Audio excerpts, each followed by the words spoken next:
Okay, well, thank you to everybody who's joined us this morning. How's it going? This is Eric Parker with One Number, and you're here for the Joins Unions and Blends webinar, right? So what we're going to be spending some time talking about over the next half an hour is some of the different functions that you have in Tableau that allow you to prepare your data for analysis. So what we'll do is just start off with a short introduction. I think I've had just about every single one of you in either a class or a webinar now, so we'll keep this brief, but done a whole bunch of Tableau work for the last several years, helping people implement it, prepare their data, build visualizations, and the focus is always how do you increase revenue, decrease costs, and provide a better experience for your customers. So what I've found after having taught these concepts for a long time is the reason it can be kind of easy to get tangled up between joins, unions, blends, is that at the end of the day, what you're trying to do with all of these different functions is to take multiple tables of data and analyze them together. And so where the gray area comes in is when would you use one versus the other, and how does each of them work? So what we're going to do for the next 25 minutes is talk about each of them at a high level, and then at the end, we'll actually dive into Tableau itself to be able to look at some examples and how you'd get your hands on. We won't be able to go into every nook and cranny. I'm going to provide some follow-up content for that as well. And I'll probably ask for your input and collaboration a little bit throughout half an hour as well. And before we actually start to talk about each of those things, joins, blends, unions, I think it's best to start with a fundamental understanding of how data is stored in a database and what Tableau wants. So if you're connecting the data through something like a SQL database, for instance, there's generally two types of tables that data could be stored in. And the first would be something like a facts table. And what a fact table does is it has numeric values that you would use to add, subtract, multiply, divide together to be able to better understand your business processes. So if you look at this example table that we have here, quantity, unit price, sales amount, those are facts, so to speak, or sometimes they're called measures, like in Tableau. And on the left side over here, we have things like IDs, store number, and what those fields allow you to do is to actually connect to other tables that have additional information on, maybe what is store number 100? Where is it? Who is the manager? So the facts are really these three rightmost columns. And then on the left side, we have those individual IDs that let us link to something like a dimension table. And so what a dimension table does is it allows you to pull back descriptive information through linking on something like an ID. So in that previous table, the fact table, all these different transactions that occurred is store number 100. And so then if we were to join to, say, this dimension table, for each of those rows of data, it would pull back this address in Chandler, Arizona, and that Alano is the manager. The reason that data is stored like this in the database at all is just for the sake of efficiency and not unnecessarily duplicating data. Because if it wasn't stored in this way, we'd be pulling back all of the store information for every single transaction. And for some analysis, you may need that, and for other analysis, you might not. If you are working with something like an Excel file that's exported from a different application, it might contain elements from both a fact and a dimension table. And if that's the case, that's fine. I just thought it would be helpful to talk about these, and then because they're going to play into the joins, blends, and unions that we're going to be talking about. So I'm going to pause there for a moment and just open it up to questions. I'll give you 10 seconds or so. If you want to type a question into the question box about any of those elements we just talked about, now would be a great time.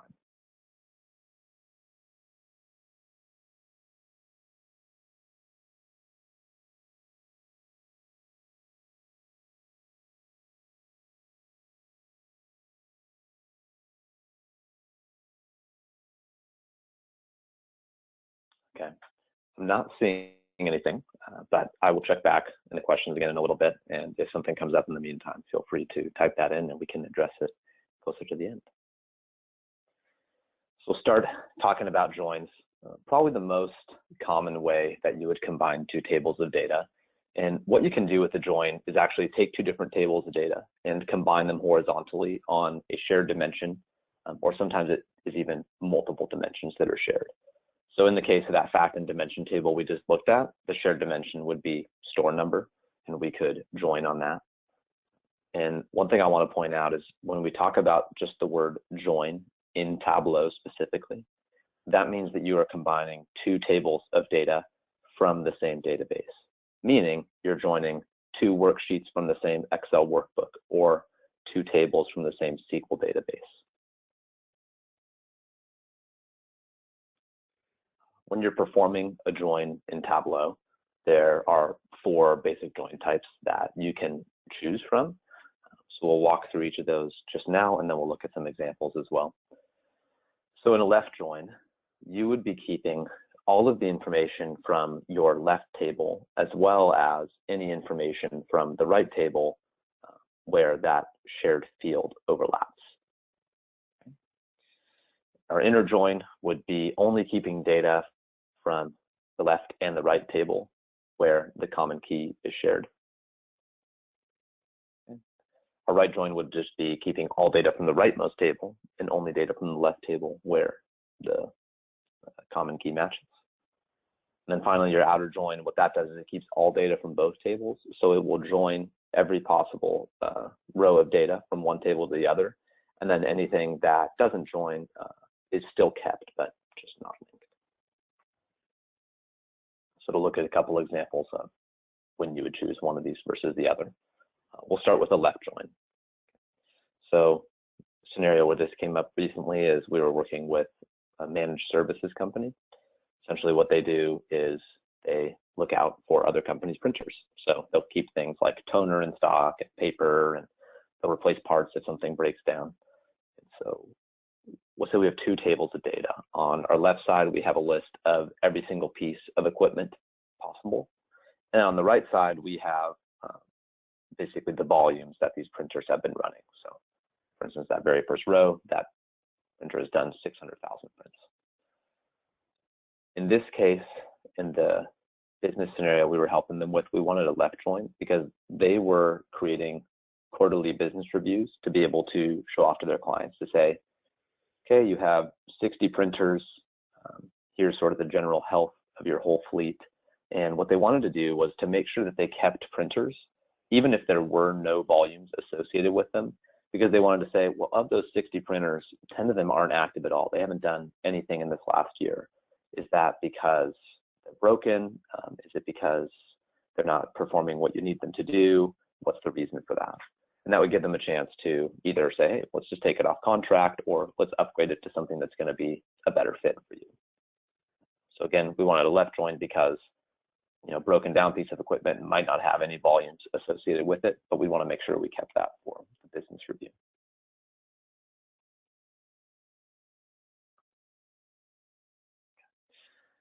An inner join, again, we'll just be keeping data that's shared from both tables.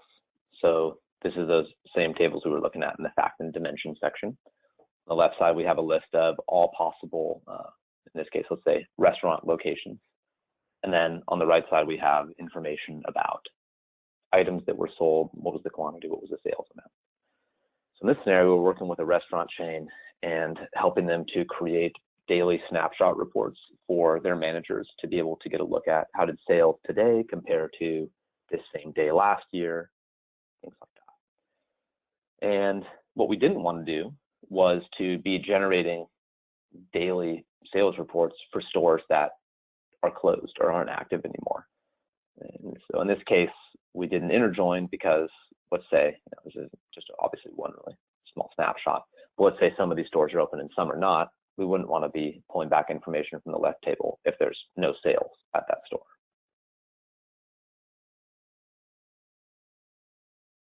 Okay. And then last one we'll look at would be an outer join. So in this case, let's say we are a holding company that owns both an ice cream parlor on the left and a chocolate shop on the right, because that would be my dream, to own both those things. So you can see from those two simple tables of data, the days overlap quite a bit. We've got Tuesdays, Wednesdays, Thursdays, on through Saturday. However, the ice cream shop is open Sunday, but not Monday. And the chocolate shop's open Monday, but not Sunday.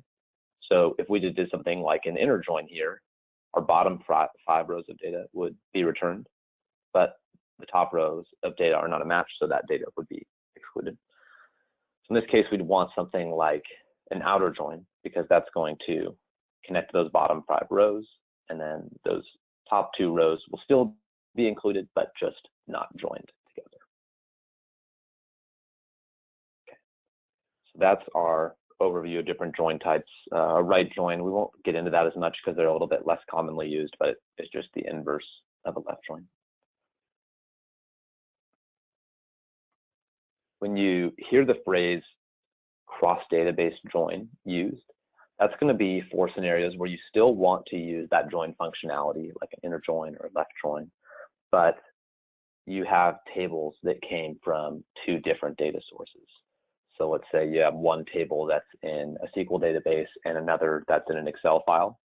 A cross-database join is what you would want to utilize in that case. Everything works for the most part the same, that just the process of getting there is a little bit different. And like I said, we'll look at that. Right. So data blending. Some of you were at the data blending webinar that we did just, I can't remember how long ago that was now, maybe a few weeks ago. And so what data blending does is similar to cross-database joins. It allows you to combine data from 2 different tables. But in the case of data blending, it is always a left join. You don't get a say of, I want an outer join or a right join. So you might be wondering, like, well, why would I even want to use blending? Why would I not just use a cross-database join? And I would say, in most scenarios, if you can, just use a cross-database join, because it's going to be more straightforward and give you more flexibility. But there are going to be scenarios where if you want to combine data from 2 different tables, you have to use a blend. Specifically, it's whenever you want to use a table of data from one of these data sources. So I've highlighted or bolded the 2 most popular that people end up using blending for, which would be a data source that you've published to Tableau server or Google Analytics. You can come back to this later in the video as well if you want to look through this. But these are those scenarios where you can't use a cross-database join. And even if you're trying to connect something like a Tableau server published data source to an Excel file, you still have to use blending. So if you're using a table from any one of these at any point, that's when you need that. Okay. So then all of those previously, joins, cross-database joins, blending, somewhat similar. You are combining multiple tables of data horizontally on a shared dimension. A union is a bit different. What you're doing in the case of a union is you're actually combining multiple tables of data vertically on shared dimensions.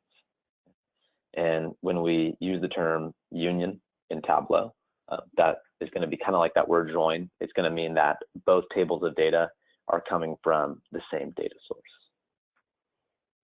An example of this would be, let's say that you are working for a community college system, and you have 2 different tables of data. One has information about applicants, and one has information about attendees. And so you might think, well, I can see some crossover. I can see the first row on both of them is Louis Labs. I wonder, could we just join these tables together? Okay. And the answer to that would be maybe, but it's hard to know. Right? So we have a lot of fields that are the same: college, name, city, state, postal code, but we don't technically have an ID field that would allow both of these tables to be joined together. So we have an application ID and a student ID, and those aren't necessarily going to be the same. Notice application ID number 2 is Brian, and student ID number 2 is Silka. Okay, so they might think, well, we could just join on name. And again, that's a maybe, because if data was entered into two different systems manually for this. You know, in the one hand, we might have Louis labs in table 1, and we might have Lewis labs in table 2. And for any of you that have tried to join on something like a name field before, you know that even just one character being different can keep that join from occurring. So in this case, we might actually want a union to do something like better understand of the 100 applicants at Central, what percentage of them ended up attending the college. Okay. So I'm going to pause again for another moment to allow for some questions, do about 10, 15 seconds.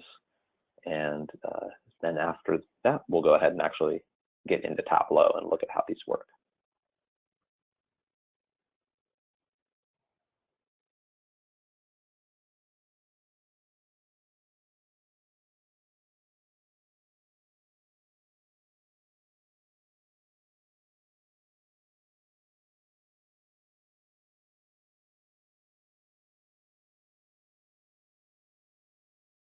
Okay, not seeing anything, so open up Tableau. So we'll actually just walk through these scenarios that we just looked at. So let's go ahead and go all the way back up to left joins, right? So in this case, we were talking about printers, making sure we got all of the printers and then the volumes associated with those that were active. So I'll get most of this stuff in Excel files to make it more straightforward.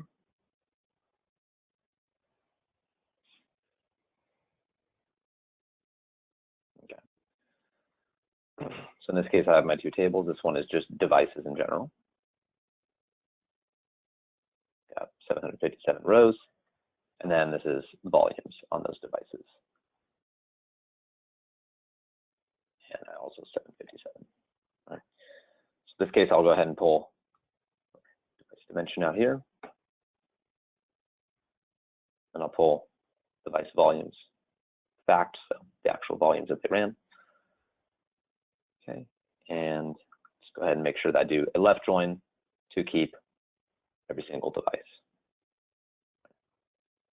And a good way to test this, you know, if you're wondering, well, how would I even know if I need a left join, would be to do what I did at the beginning, where you actually preview a table and see how many rows that it has.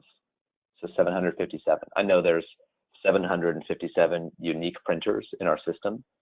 And then just to make sure that your output after you've selected your join clause has that same number of rows. If you have less, then you know that, you know, some data was dropped. Some of those original 757 devices aren't coming back. If you have more, there's a couple possibilities. One could be that device volumes might be more granular, meaning that there's more than one row of data for each printer, and that's okay. You know, let's say that there was a volume for every single month rather than just an overall volume. That would be fine. So you might end up with more than 757 rows. But what you'd also want to do is just be careful to make sure that this n number in that case didn't end up being higher than the total number in the fact table, right? Because if you had, let's say, 20,000 different rows of data for volume, and then your output ended up being like 80,000 rows, that would mean that each of those original rows of data from your fact table duplicated an average of 4 times. So you're probably over counting volumes. So that's just something little I do and check as I'm going along and building out joins, just to make sure I'm not losing data or duplicating data. Okay. So onto our inner join. So again, looking at our restaurant example, keeping only stores that have sales.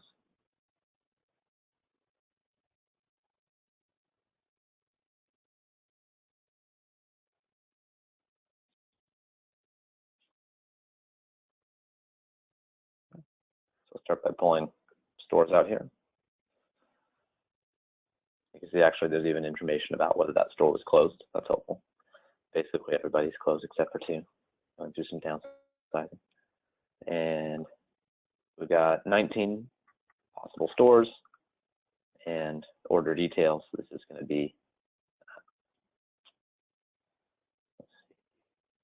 this is going to be the total number of transactions at these stores. So 148 individual transactions. Pull order details out here. Notice that my result set of data is 148, which would make sense. And then in this case, if I was to go into Tableau and look at like what stores information came back, I would see that it was just those couple of stores that had recent transactions. Okay. For outer join, ice cream shop, chocolate shop.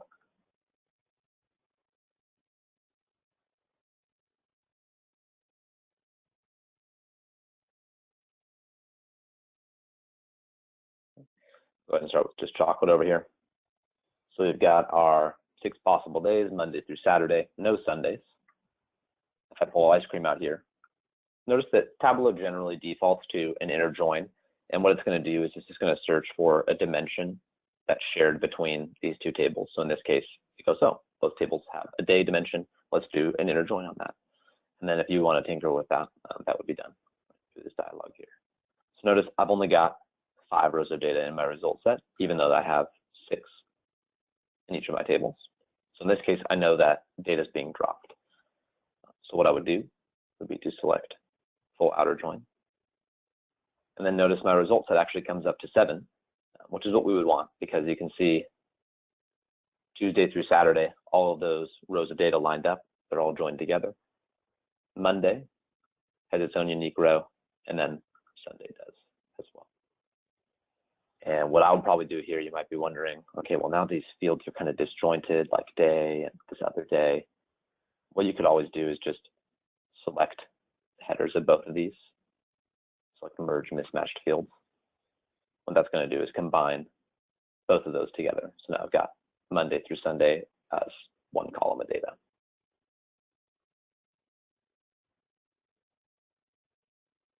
Okay. Cross database joins. Like I mentioned, it functions really similar in a lot of ways, but there are a couple little differences. So let's say in this case, if you're familiar with Superstore, we'll be working with that. So let's say we had orders and returns information in a couple of different tables. So in this case, orders is here, but notice that this whole Excel workbook only has just this one sheet for orders. What I want to do in this case is to add another connection to a different Excel workbook. And go ahead and select the other. And so now notice I've actually got two different connections that I can flip through over here on the left side of my window. One has orders and one has returns. And then Tableau is still going to look for a match there. So it's going to say, okay, well, they both have order ID, so let's do a join on that. And notice also that they're color coded.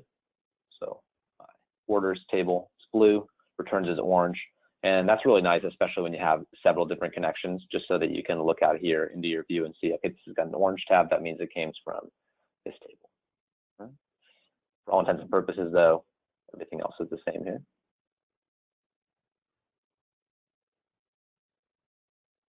Okay, data blending.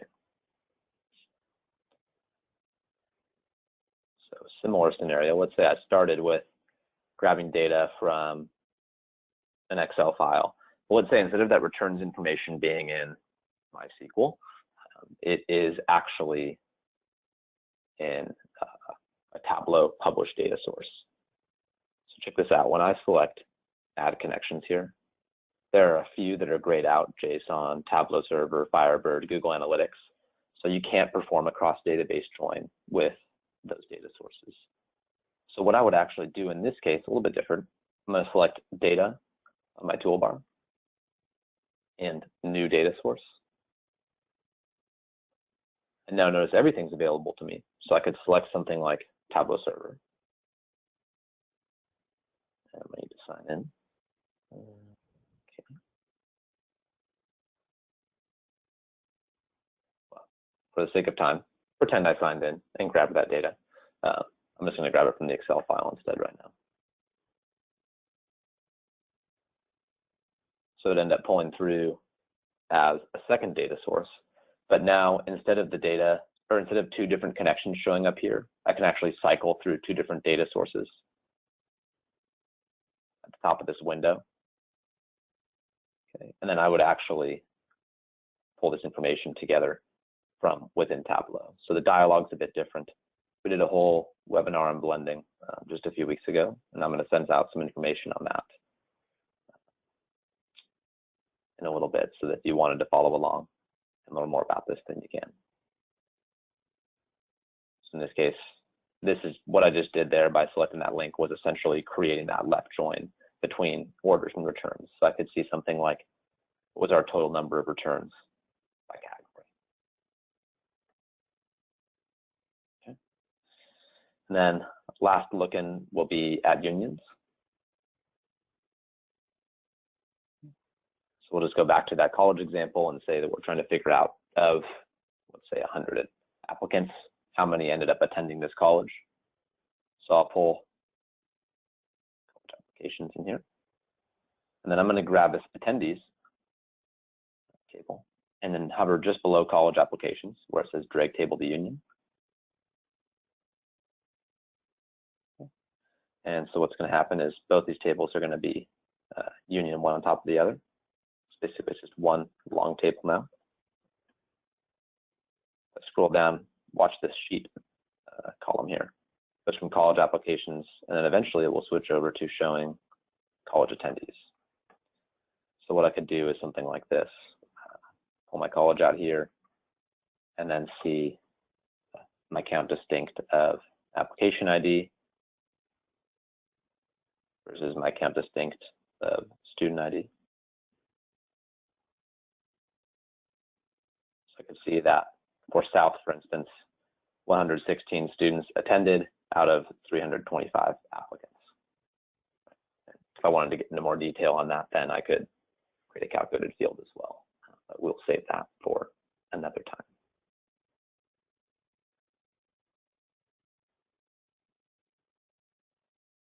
Okay, so we only had 30 minutes, so not able to get into every single possible variation of those different functions, but hopefully just helpful to see those and get a little better understanding of when you would use one versus the other. I'm going to send out some follow-up, some videos that are free that you can follow along with on Tableau's website and past webinars that we've done. But if you thought this was helpful, but I could really use maybe even a deeper dive on this and I'm wondering, what now? A couple of options. First is that we're going to be hosting a 2-day workshop in Seattle at the end of this month, the 29th and 30th. And what we're going to be doing is spending 2 days talking about these concepts, joins, blends, and unions, but going into a lot more detail as well, getting hands-on experience, going through lots of different variations, talking about the road bumps that you can run into and how you address those. If you're interested to learn more about that, you can go to our website, onenumber.biz. There's a banner at the top. If you select that, it will take you to the Eventbrite page for the event.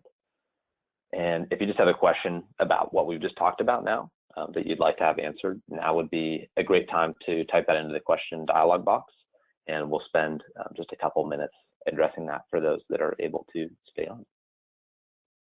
Yeah, I got a question of if there will be a video recording of this session, and yes, there will be. I am actually in the process of recording it now, and I'll be sending that out hopefully later today.